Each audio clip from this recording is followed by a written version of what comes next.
Hello, and welcome to the Evolution of Faith podcast. My name is Zach. I'm David. And we're so glad you're joining us today. We're thankful for that for our listeners. If this is your first time or you've been following along for our last few episodes, we're glad you're here. As always, you can find us on Instagram. We post great quotes that connect to our podcasts, some reels that are just short little clips. If you want a friend to check us out and you're like, hey, just watch this little clip to understand what this podcast is about, we've got that there as well. So follow us there if you're listening, wherever you're listening to your podcast, and you feel so compelled to, please rate and review us. That would be awesome. But we're excited for our conversation today. I think we're hitting a topic that is so important, and I'm, as we're thinking about this, I just feel at ease thinking about this topic because it's so beautiful. But man, it's something that I want for every believer in their life to participate in what we're going to talk about. So, David, why don't you take us away with what we're going to look at today? Today we are talking about Sabbath, and we're talking about a lifestyle, sabbatical lifestyle, we could say. And one of the things that I've noticed, I was just talking to Zach about this, but in my life is I can be extremely productive. I can move very quickly and get a lot done. And one of the things in my life I've had to learn is just because I can, should I, in certain ways. There was a period of time back when Zach and I worked together where I was working full-time at a church and I was working part-time for a Christian school, which meant that every moment of the day was just bouncing from one task, one meeting to the next, to the next. And when I came out of that, I moved into a Anglican denomination, which is a little bit more traditional and liturgically rooted. And with that, I had a bishop. And so there was a guy kind of at the top of what's called a diocese that basically demands or requests strongly for the clergy and the pastors and the staff of these churches to follow a pattern of kind of easing back and allowing the rhythm and the pace to be something that's natural to who you are and who God is. And with that is a request, or was a request, that we would take at least one day off a week, and that we would take all of our vacation days. We were allotted actually a decent amount of vacation days in this denomination, that we would take them all off of a year. And it was to the point where if we would fudge on this and kind of overwork and work at times that we should be taking off, he would call us on it. And there were people that were actually put under discipline because it was this important to him. Now, what I found out, I didn't realize how important it was for me until I started being forced into a rhythm where I took days off and took rest and actually learned what it meant to abide, but also learn what my being and my body and my mind and what everything was saying and crying out. And sometimes I would just avoid my need to pay attention to those things and just, run almost a slave to productivity and working for, to be honest with you, bigger churches that drove with those values made it harder for me to pay attention to what my being was saying to me. I learned to do so. And eventually it taught me how to come to healthier places, both for myself, my own spiritual and emotional health, but also for the health of the relationships of those around me as well. And so today we're going to talk a little bit about Sabbath. We're going to talk a little bit about why this Sabbath life and rhythm exists, but also why it's so alluring for us to be pulled to be slaves to productivity and slaves to some of the values that our world runs by in that. What's the heart of God in that? Why does he call us away from that? Why is it so hard to step away from that and abide with him? So Yeah, Zach, if you maybe set up and talk a little bit about maybe how we talked a little bit about this in the conversation before this recording, but talk a little bit about maybe what was happening in Egypt and Yeah. maybe God's people and why the call to a life of Sabbath was so important for God's people and what that meant. Yeah. Yeah. It's interesting. When we go to the scriptures, Sabbath is one of the first like things we see in Genesis. It's kind of the first time we ever hear this idea of like, God did this thing, so you are supposed to do it too. And so in the creation story, we have 6 days God doing work, creating. Seventh day he rests, and then the text tells us God deemed that day holy, and so you are supposed to also do the same thing and rest just like God did on that seventh day. And then you have this long Genesis story in which you never really get anyone talking about the Sabbath or participating in it. And then God's people at the end of Genesis, beginning of Exodus, are now dwelling in Egypt. They become a threat to the Egyptians. Fascinating. This is maybe a different thing. The Israelites start doing exactly what God told them to do. They are fruitful and they are multiplying. And that's the words that are used there in Exodus. And then the Egyptians sees that as a threat. And so they enslave them. And so, I mean, you get this picture here of God's people working like rough hours. They're slaves, right? So they are called to do whatever the work is that's put before them. And it's 7 days a week of harsh, hard labor and work that they probably don't want to do. They're maybe not designed or gifted at doing, but they just have to do it because they are slaves in the land. And then you have the great story of Exodus, of God rescuing the people out of slavery. And again, once he pulls them, and we get all these commands of how they're to live now because God has rescued them and has called them to obedience. And one of the things is that you are called to take a Sabbath, to take a break once a week. There is a whole day dedicated to not working. And you can imagine, like, here's a people group who has just been under insane pressure to work and work and work, and under like the harsh hands of the Egyptians, driving them and just saying, you're our slaves, right? You're going to do exactly what we're going to tell you to do.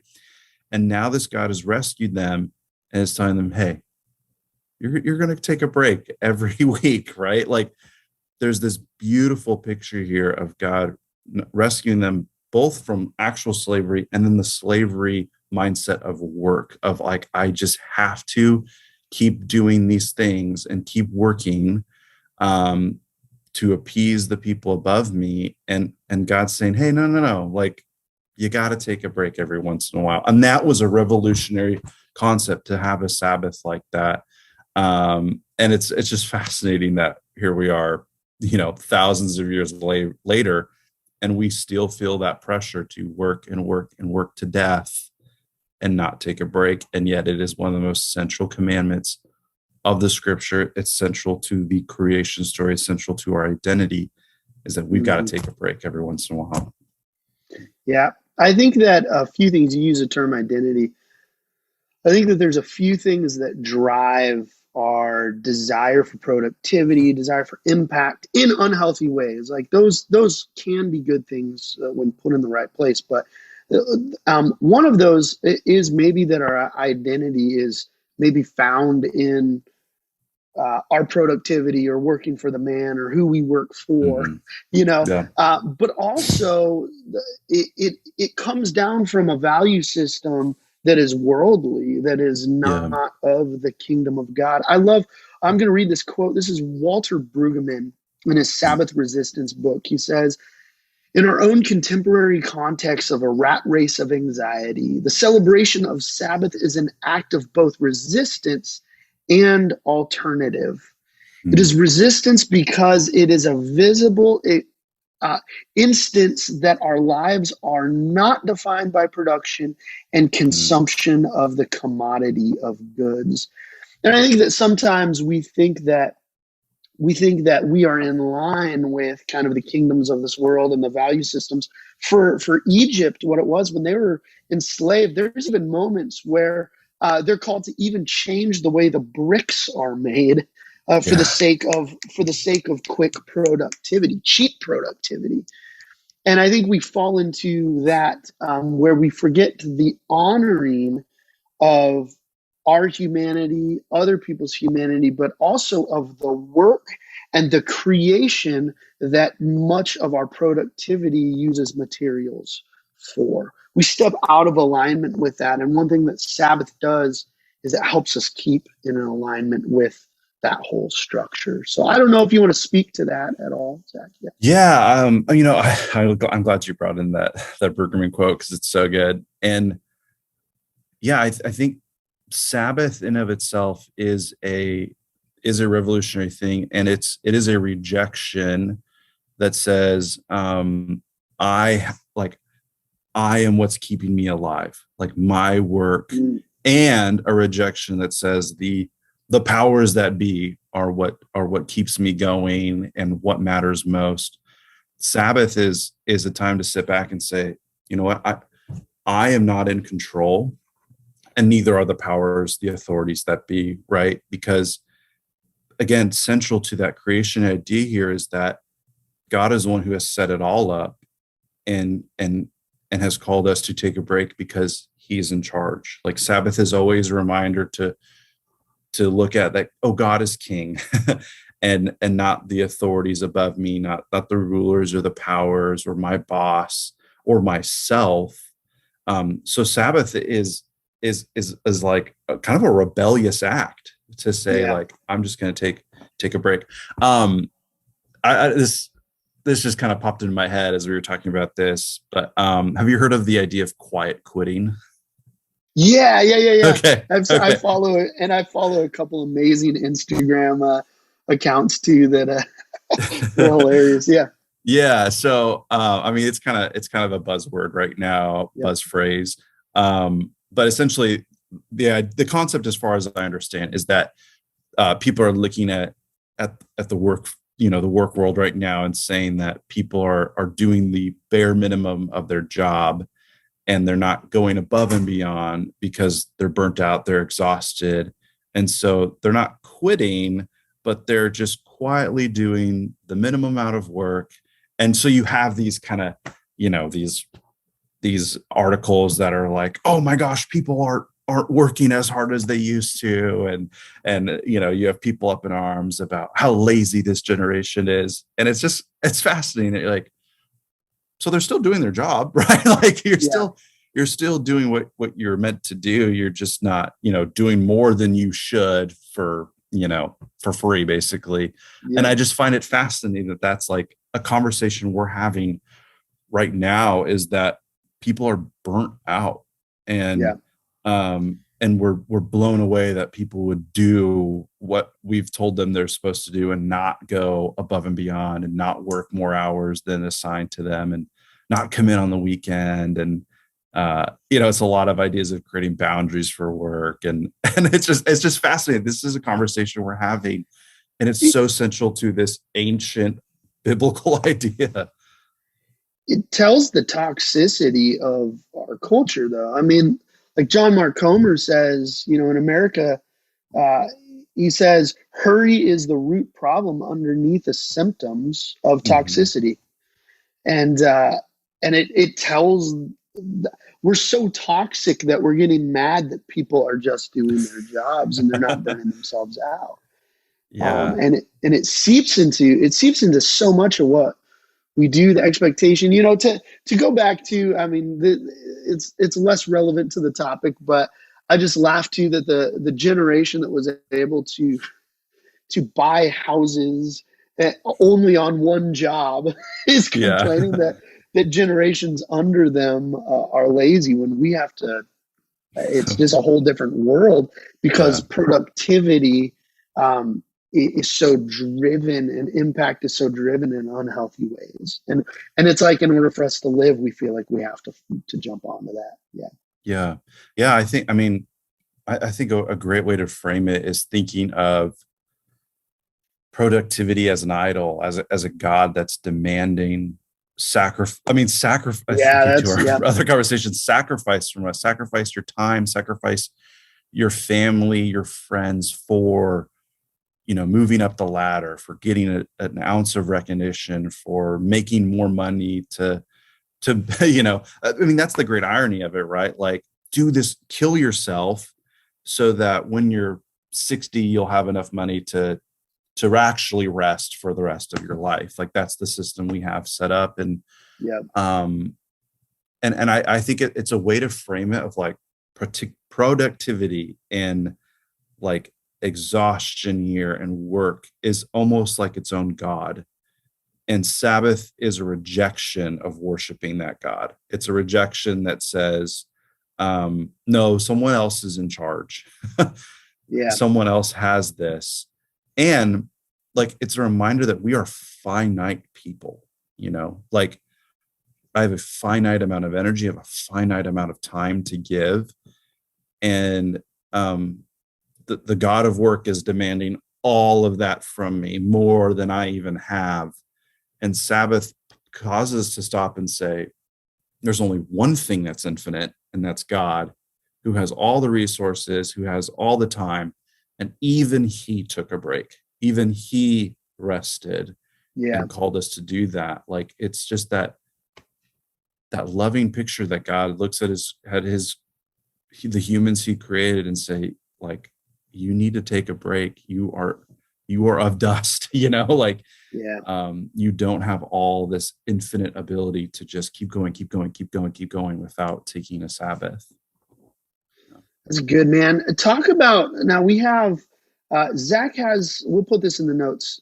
Zach has an article on Sabbath that he wrote back in 2018. And I remember this season because both me and him were kind of coming out of a similar season. And so I remember reading this article, and you do a great job of setting up Sabbath both as a God ordained and a God practice thing, and a God practice thing also seen in Jesus. Yeah. What can we learn from the practice of rest and Sabbath that we see in God, and we see that Jesus, who is God in human form, embodied?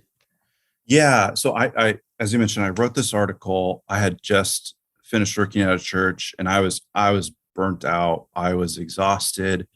My wife and I were in this weird season where we were moving to California, and we didn't have jobs lined up. We were living in hotels. We had all of our stuff stored in storage. We were trying to figure out our life. So it was a very exhausting time in that sense, but it was also restful in that I wasn't working in ministry. I eventually got a job just doing customer service for a time, and it was just me taking a break, like just going to church, not actually doing any leadership or ministry stuff. And it was a very necessary break after just being completely wiped out from my previous job. And so I wrote this as a reflection on Sabbath. And one of the things that the article itself is titled Everyday Sabbath. And what I wanted to try to convey here was that Sabbath is in one sense a once a week practice that's established in the Old Testament of resting, of not doing any work, delighting in God, delighting in the things he's given us. And that is Sabbath. But that there's this concept here of a life of Sabbathing where every day can be participating in the greater vision of what Sabbath is. And part of that comes from how Jesus does Sabbath, because you have this really interesting situation where Jesus seems to constantly be breaking the Sabbath according to the Pharisees. So to try to paint the picture here, you have the Pharisees who are a group of people who, I think we get down on the Pharisees a little too much, but they were so convicted that, like, as the Israelites, as God's people, they were in the spot that they were at under the Roman rule, still in exile, still waiting for the Messiah. And they were there because they broke the covenant. And so the Pharisees thought, if we can follow the covenant, if we can follow the law to a T, then God will come and act, which is an understandable thought and position for them. And so when they looked at the Sabbath, they started creating these traditions and rules that were like really tedious about what it meant to follow the Sabbath. You can't lift this amount of things. You can't, it becomes really tedious. And so kind of a day that was supposed to be really relaxing now becomes this anxious, am I following the Sabbath? Yeah.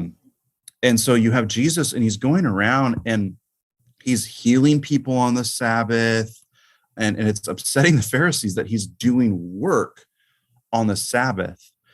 And so it's always kind of created this tension here of, does Jesus not care about rest? Like, what is he doing when he's working and doing stuff on the Sabbath? So I have this quote here from John Walton. It's a little long, but it encapsulates this idea so well that transforms Sabbath to like a whole mindset of life. So he says this. He says, when Jesus talks about the Sabbath, he makes statements that seem unrelated to rest if we think of it only in terms of relaxation.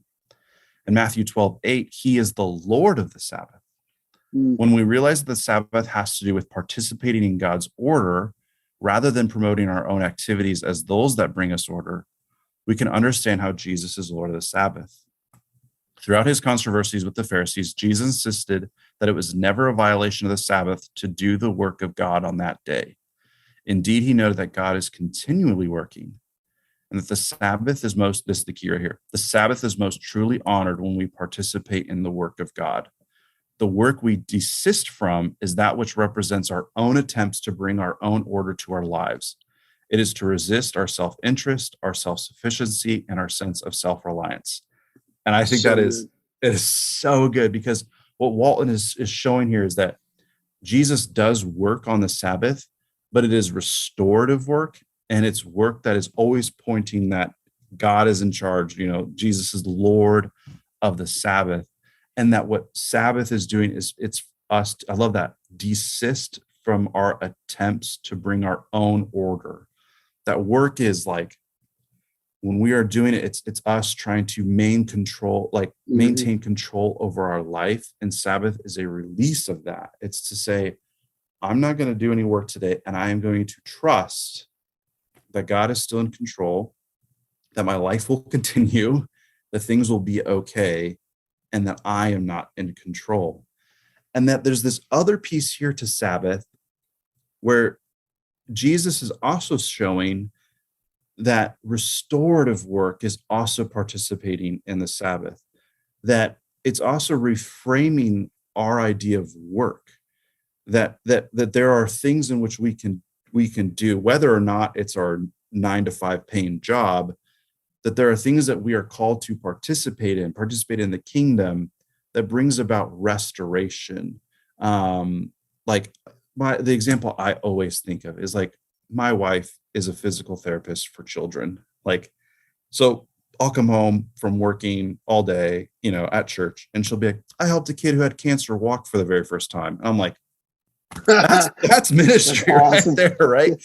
And I just think of that is her job. And not every job every 9-to-5 paying job gets to be something like that. But there are other areas in our lives in which we may be doing work that might be helping our neighbor, helping the person in our life, helping a family member, a friend, that is restorative work, that is helping people see Jesus. Or the other piece of this too is, we may be doing work that gives someone else a break, that might remove the barriers in their life so that they can take a rest for a little bit. I think of right now I'm a student, and so I have lots of work, and there are times when my workload gets crazy because of school. And so my wife will step in and she'll do some of the chores that I normally would have to do. And that gives me a chance to take a break, right? But there are sometimes I'm called to help lift the burden of others so that they can find rest without disregarding my own rest, right?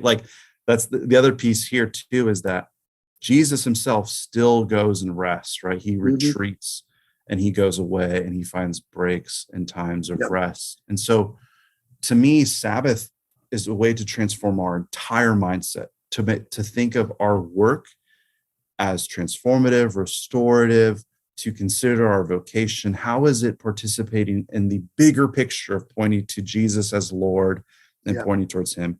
And it's a call to relax, to rest.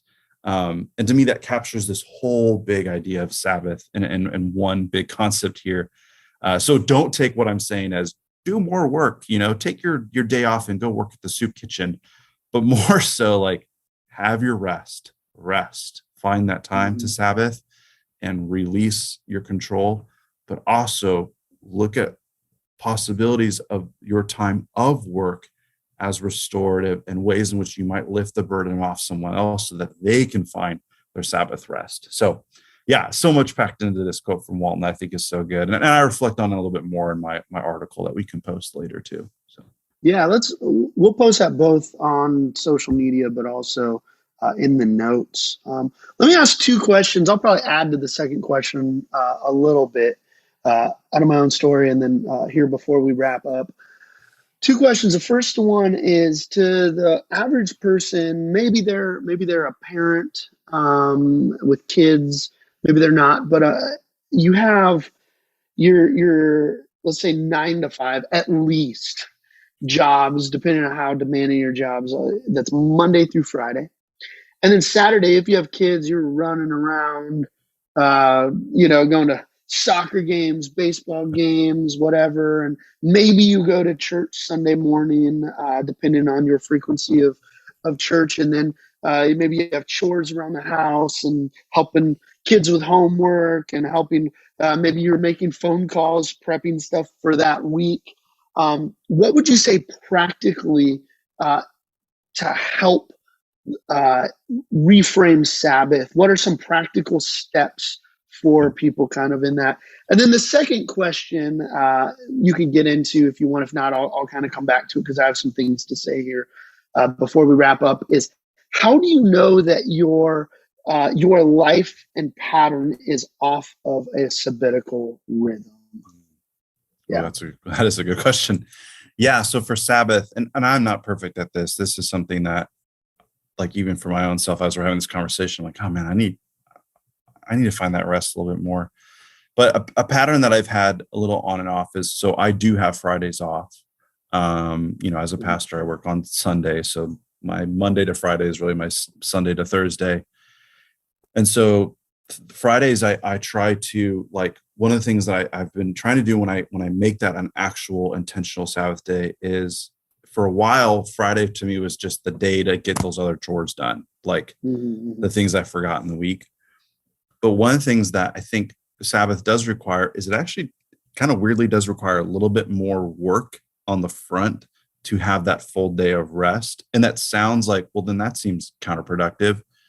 But what we tend to do is if we don't set aside a whole day to rest, then the day that should be rest is kind of like, well, I just need it. I'll do laundry and I'll clean, but then I'll have my rest. And so some of the things I've had to learn to do is that, like, Thursdays, I need to do the laundry. I need to do the cleaning that day. Usually I need to do homework that day, so that on Friday, I've got none of those things that are stopping me from actually having that day of rest. Yeah. So I think the practicality of Sabbath is that you have to pick a day and set aside, like, what are the things that would get in the way of me actually having the rest? What are the errands I would have to do, the grocery shopping, all that stuff? And can I find the time the other days to do that, so that day is all set aside for that? Because what we tend to do is our Saturdays and our Sundays usually are has a little mixing of both, errands and stuff we have to do, and then a little break, and then that's just not an actual day of rest. And Sabbath doesn't always have to be one day. Sometimes for some people, the reality is, like, even having a day off is a privilege, right? Like, for some people, that's not the reality. And so maybe it's setting aside evenings. At evening, I'm putting away emails. I'm not looking at my phone. I'm going to be present with my family. One of the guys who I think we mentioned him before, but one of the pastors who I feel like has talked on this so well and has really made this a habit in his life is John Mark Comer. Yeah. He's talked a lot about it, of like, this is a family thing for him. He has kids and a wife. And so Sabbath is a participation with the whole family. They have to prepare for it, set aside all these things and all these conflicting schedules in their family to make sure that Saturday for them is a whole day to Sabbath. And so it does take a little bit more work on the front, but then that full day is rewarding and isn't like this mixing of stuff. So what about you, David? What practices do you have for Sabbath? Yeah, I'm a little different, so I know that not everybody could fully look into my vision as an ideal because my family they homeschool. Hmm. And because they homeschool, Friday we actually take the day off of their school as well. And so what Friday Oh, turns into is a family day off as a whole.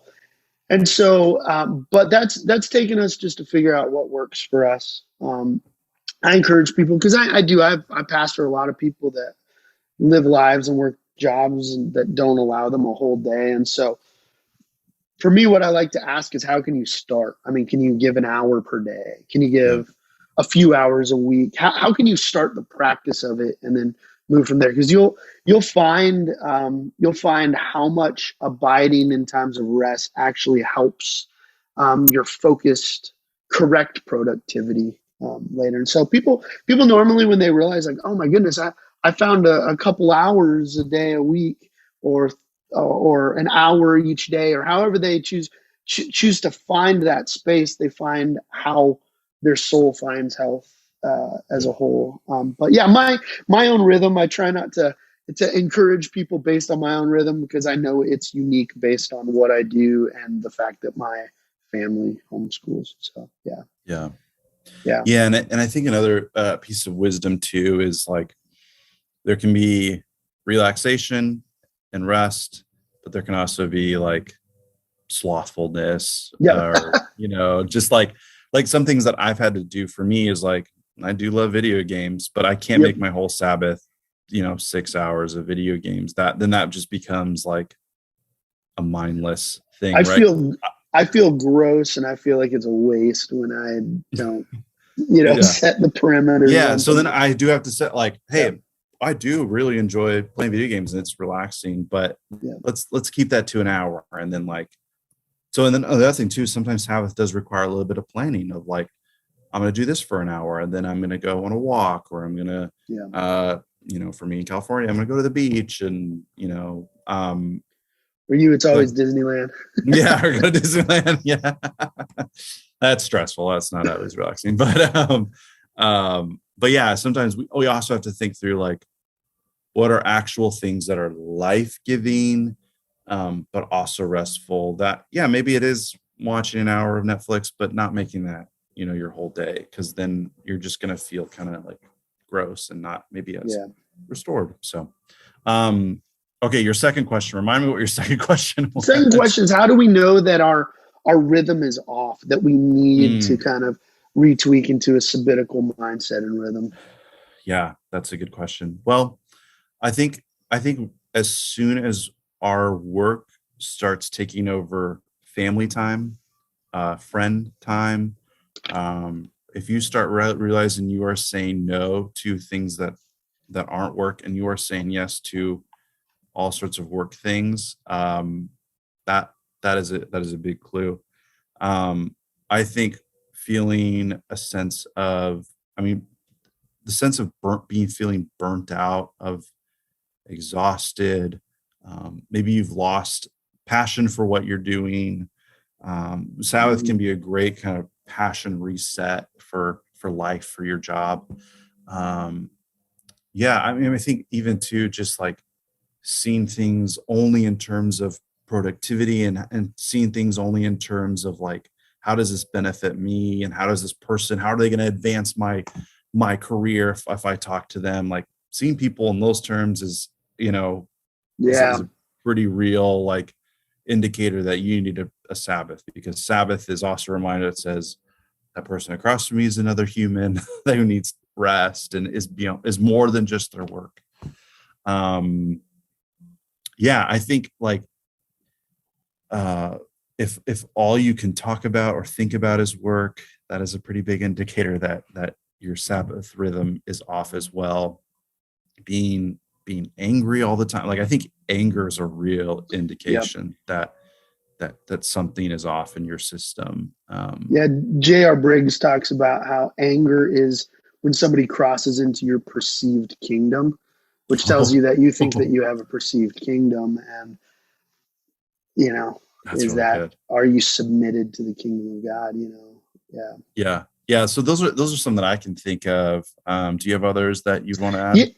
Yeah, I would add maybe the with the anger. I would actually let me read this and then we could wrap up after this. But for me, and I think what I've experienced from others is a lack of patience. When I realize that I'm not being patient with people, I realize that my Sabbath is off. Let me read just real quick. This is 1 Corinthians 13 and verse 3. It says, "If I give all I possess to the poor, and surrender my body to the flame." So even some of this is good religious, type of busyness and productivity, and even surrendering my body to the flame. Some translations say hardship or even death. And so you're like, man, I'm giving myself over to this. But it says, "But have not love, I am nothing." And then the very next, when it starts framing some of the fruit of love, love is patient. Like that's the very first thing it says right after that. And I think I'm like, man, what it's doing is it's actually framing the very first thing it says that love is actually a rhythm piece. Patience, you can't have patience without a healthy rhythm. And so I would say that I have a tendency of submitting myself to religious acts of productivity, even to the point where I give myself and my body over to hardship. But if I don't have love, and love, that the very first thing it says is patience, I'm nothing. And so I would say that patience is that piece for me that I realize if I'm being impatient and I'm snappy at my kids, my family, other people, even Sunday mornings, I've realized as a pastor, people desire those moments with you. And part of my role is to be available for everybody's story and stuff until everyone's out and it's time to lock the doors. If I realize that I'm being impatient, I realize that my Sabbath is off. Yeah. So. Yeah, that's really good. Well, if you are listening, I hope you are able to find rest this week, and also be on the lookout for people in your life who are burnt out. Maybe there is something you can do that doesn't impact your own Sabbath to lift that burden off of someone else so that they can find rest and just abiding with God in that time and recognizing who he is, who we are as finite creatures, and that we serve an infinite God. Things will be okay if you take a break. The world will not end if you do not look at your emails, Yeah. So I hope this has been encouraging to those who are listening, and is just bringing up all these thoughts and reflections on your own life and where Sabbath might need to take place. So thank you for listening. I will see you next time for our next topic. Awesome. Thank you.